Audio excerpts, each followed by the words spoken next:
Kaya kapatid na Glenn at mga mahal po namin sumusubaybay, gusto lang po naming linawin sa mga naaabot ng palatuntunan ito na hindi po ang intensyon o layunin namin ay saktan ang damdamin po ng mga kinaukulan. Hindi po.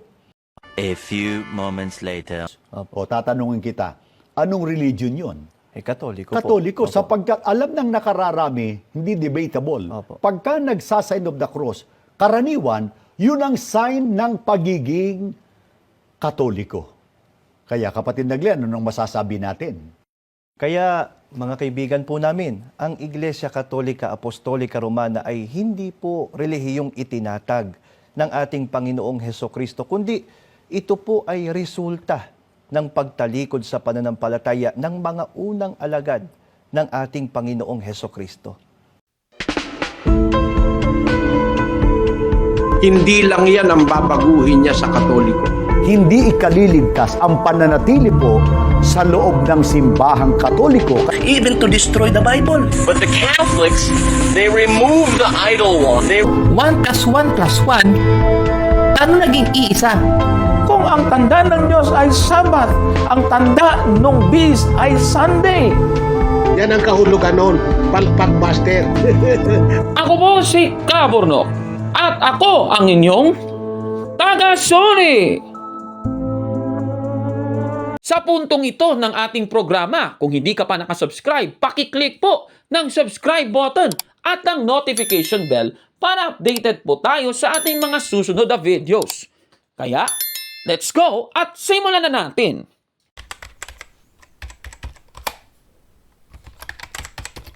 Magandang araw mga kabatid and welcome na naman po sa isang bagong episode ng Taga-Suri. Babasahin natin ang Filipos Kapitulo 3, versikulo 18. Ganito po ang mababasa. Sapagkat tulad ng madalas kong sinasabi sa inyo noon at ngayoy luha ang inuulit ko, marami ang namumuhay bilang mga kaaway ng krus ni Kristo. Sa nabasa natin, may binabanggit si Apostol Pablo sa mga taga-Filipos na mga namumuhay daw bilang mga kaaway ng krus ni Kristo, mga kapatid.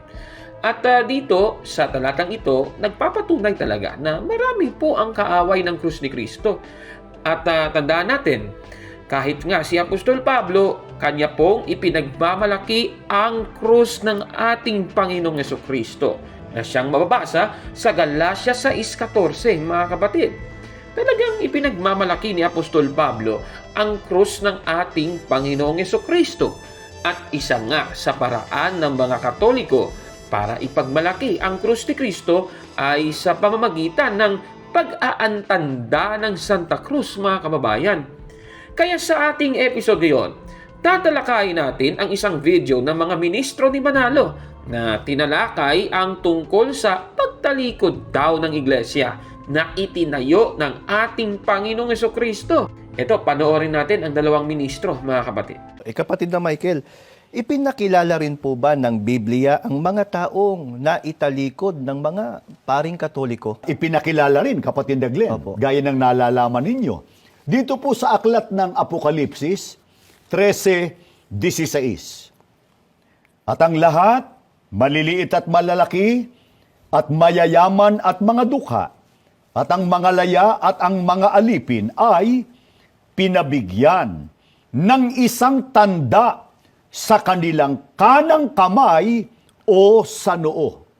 Ang mga naitalikod po sa pananampalataya ng mga bulaang propeta, binigyan ng tanda, sign. Saan? Sa kanilang kanang kamay at saka sa kanilang noo. Opo, alin po kaya itong tinutukoy na tanda sa noo at kanang kamay? Sa aklat pa rin, kapatid na Glenn, ng Iglesia Katolika. Ito, binasa na rin po namin sa inyo kanina, sa inyong pakinggan ng Aral na Katoliko.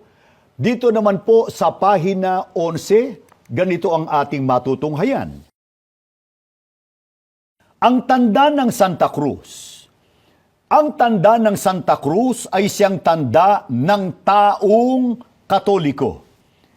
Ang paraang ginagawa sa paggamit ng Santa Cruz ay dalawa, ang mag-antanda at ang mag-krus. Ang pag-aantanda ay ang paggawa ng 3 krus ng hinlalaki ng kanang kamay ang unay sa noo. Malino po ang ating binasa sa aklat na ito ng Iglesia Katolika, mga kaibigan po namin. Ang sabi po nila, ang tanda ng Santa Cruz ay siyang tanda ng taong Katoliko. Sana napansin din po ninyo, paano raw po nila ito isinasagawa, yung sign of the cross. Ayon sa ating binasa, sa pamamagitan ng hinlalaki ng kanang kamay. Kanang kamay. Alin po ang unang tinatandaan? Ang sabi po, ang unay sa noo. O kaya nga kapatid na Glenn, gaya ng nalalaman mo rin, halimbawa, nagkukommute Opo. o sumasakay ang isang tao doon sa pampublikong sasakyan Opo. at meron siyang mga kasamang mga pasahero. Opo. Yung jeep o kaya yung bus, dumaan sa tapat ng simbahang Katoliko. Yung kasama niyang passengers, Opo. biglang nag-sign of the cross. O Opo. tatanungin kita, anong religion yun? Katoliko po. Katoliko, Opo. sapagkat alam ng nakararami, hindi debatable. Opo. Pagka nagsasign of the cross, karaniwan, yun ang sign ng pagiging Katoliko. Kaya kapatid na Glenn, anong masasabi natin? Kaya mga kaibigan po namin, ang Iglesia Katolika Apostolika Romana ay hindi po relihiyong itinatag ng ating Panginoong Hesukristo, kundi ito po ay resulta ng pagtalikod sa pananampalataya ng mga unang alagad ng ating Panginoong Hesukristo. Ay grabe naman itong paninira nila, no? Ayon sa kanila, ang Iglesia Katolika daw ang mga natalikod dahil sila ay may tanda sa kanilang kanang kamay at sa noo na yung kanilang ginagawa, ina-associate nila sa sign of the cross ng Iglesia Katolika, mga kababayan. At ginamit nila yung Apokalipsis 13:16 na may binabanggit na tanda sa kanilang kanang kamay o sa noo. At binasa nila ang aklat na siya ang inyong pakinggan, ang aral na Katoliko ni Enrique de Mon to prove their claim, mga kapatid.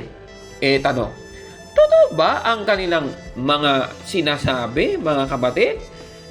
Sige nga, titignan nga natin, mga kapatid.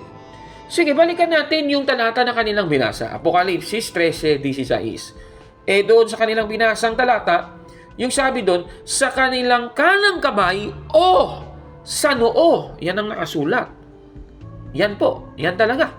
So yung nakalagay, sa kanilang kanang kamay o sa noo, hindi po sa kanilang kanang kamay at sa noo. Hindi ganon. Ang nakalagay, sa kanilang kanang kamay o sa noo. Tanong mula dito, sign of the cross ba ang tinutukoy sa Apokalipsis 13:16, mga kapatid, na siyang claim ng mga taga-iglesia ni Cristo ni Manalo? Base sa aklat na siya ang inyong pakinggan ng aral na Katoliko? Sige nga, tingnan niya natin, mga kapatid. Hinanap natin yung aklat. Ito po yon, siya ang inyong pakinggan ni Enrique de Mon, page 11. At yan po talaga ang nakalagay, mga kababayan. Nakikita nyo po sa inyong mga screen. At yan talaga ang nakasulat. Ano? So, ganun talaga. At alam niyo po ba ang nadiskubre natin, mga kapatid? Hindi naman po nila kinumpleto ang pagbasa sa aklat, mga kababayan. Kaya nga may dot sa dulo ng kanilang ipinakita sa screen, mga kapatid. Ano bang nakasulat doon sa karugtong? Di ipagpatuloy natin. Babasahin natin ulit mula sa simula. Ang pag-aantanda ay ang paggawa ng 3 krus ng hinlalaki ng kanyang kamay. Ang unay sa noo. Yung karugtong, ano ba? Meron pa Ang sabi, ang ikalawa ay sa bibig. Ang ikatlo ay sa dibdib. Kasabay ang panalangin sa ating Panginoong Diyos. Ang tanda ng Santa Cruz ang ipag-adya mo sa amin, Panginoon naming Diyos, sa mga kaaway namin. Napakaliwanag po ng ating nabasa. Ibig sabihin, sa pag-aantanda, gamit ang iyong kanang kamay, maglalagay ka daw ng 3 krus. Una, sa noo. Ikalawa, sa bibig. At ikatlo, sa dibdib, mga kapatid. At kung Katoliko ka na talagang alam mo talaga ang mga ginagawang ito, kailan ba ito ginagawa? Diba? Ginagawa ito sa banal na misa, mga kababayan. At itong pinasa nila, hindi naman po ito tumutukoy sa sign of the cross na ginagawa ng mga Katoliko bago at pagkatapos magdasal. Iba po yun, mga kapatid. Naku naman. Tanong, pag-aantanda ba ang tinutukoy sa Apokalipsis 13:16? Kasi sabi sa talata, sa kanilang kanang kamay o sa noo. Ano bang ibig sabihin nito?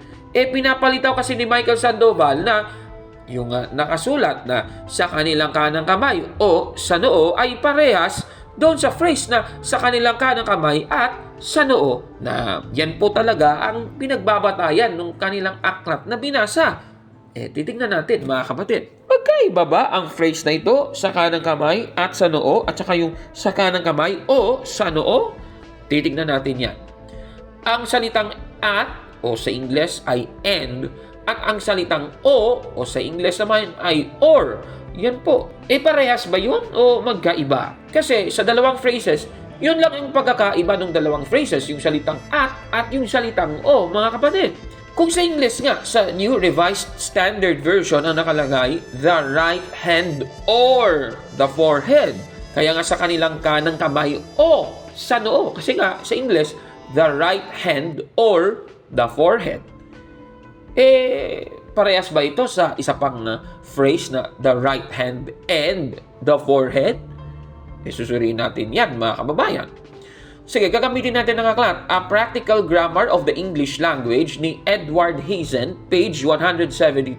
Isinulat ito noong 1844. Ganito po ang ating mababasa. Ililiwat ko na nga sa Tagalog para mas maganda. Ang mga conjunction o pang-ugnay ay nag-uugnay ng mga predikasyon, parirala, pati na rin ang mga salita na may parehong kaugnay sa iba pang mga salita o pagkakaugnay ng mga salita. Additive conjunctions.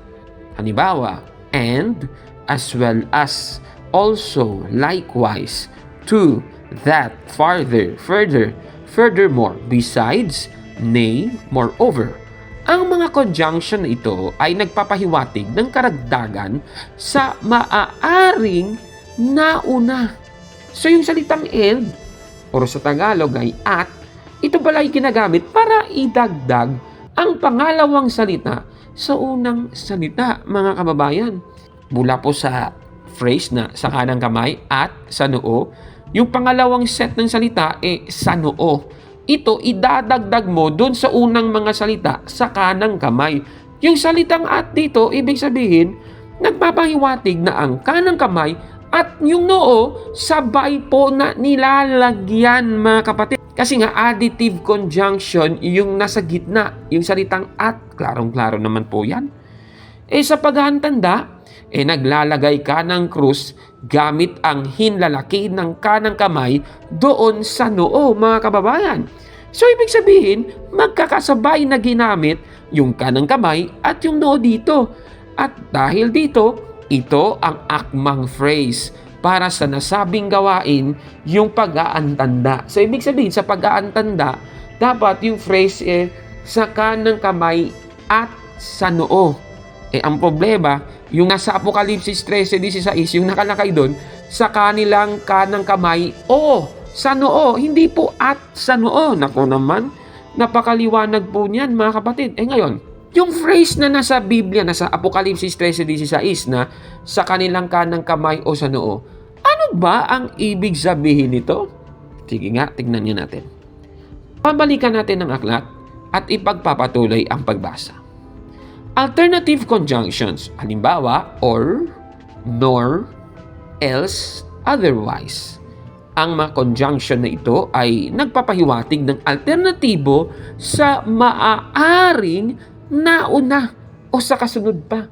Klarong-klaro, ibig sabihin, ang salitang or, o sa Tagalog ay o, ay ginagamit po para maging alternatibo ang pangalawang salita sa unang salita, mga kababayan. Ibig sabihin, kapag merong salitang or, o di naman kaya o, ibig sabihin nun, yung dalawang salita, pinagpipilian mo yun, mga kababayan. So, ibig sabihin, yung sa kanang kamay o sa noo, na nasa Apokalipsis 13:16, yung salitang sa noo, pinipili po kung sa noo o sa kanang kamay, mga kababayan. Klaro-klaro, yan po yung pinapahiwatig na isa lang sa kanang kamay at sa noo yung lalagyan ng krus. So yung nakasulat sa Apokalipsis 13:16 na sa kanang kamay o sa noo, ibig sabihin hindi siya associated sa sign of the cross, mga kapatid.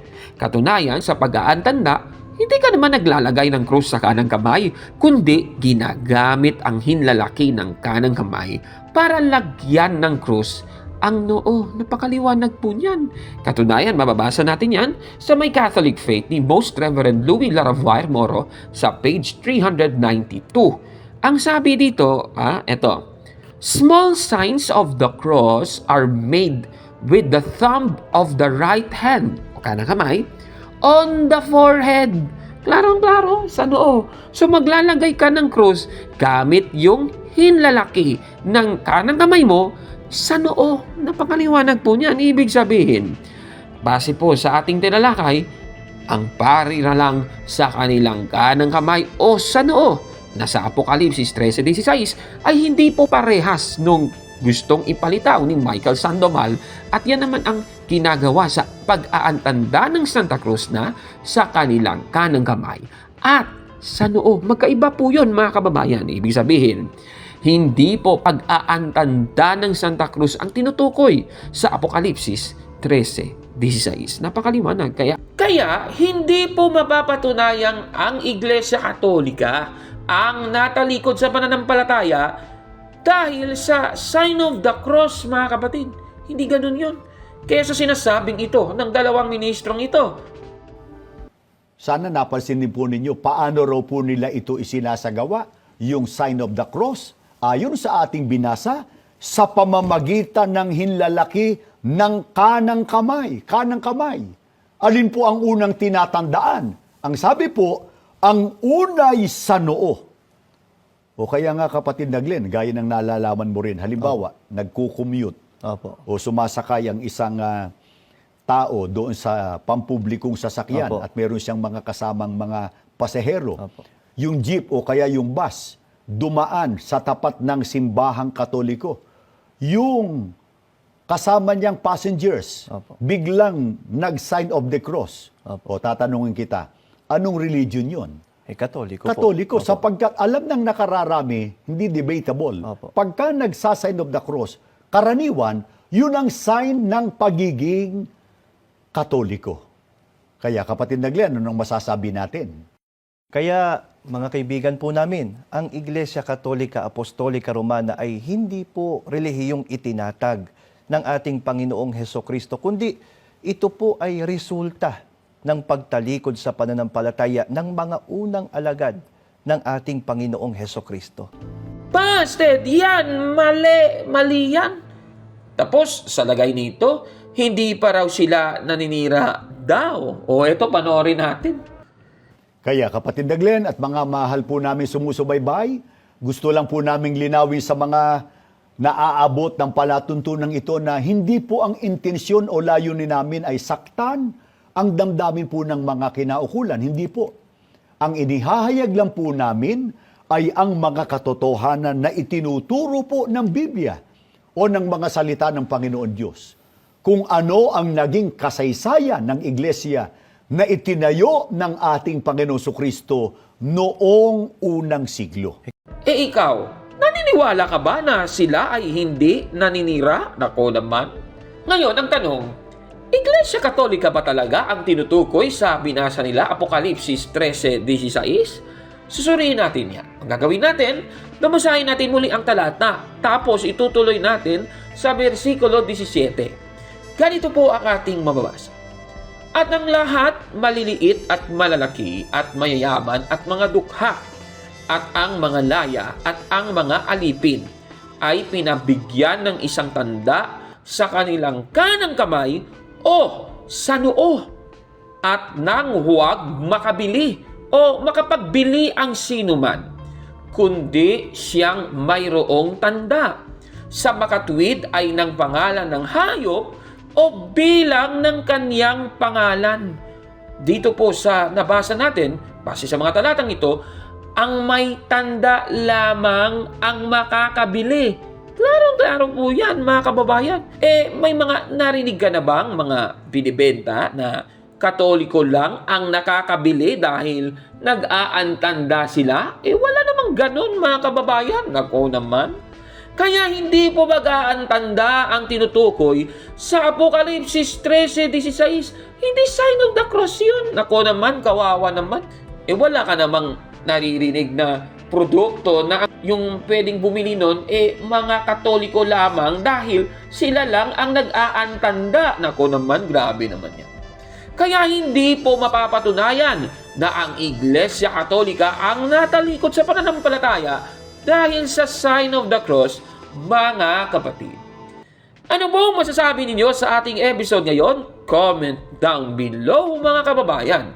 At kung like mo ang video na ito, paki-smash ng like button at mag-subscribe sa ating YouTube channel. Tagasuri! Kaya, huwag maniwala sa sabi-sabi.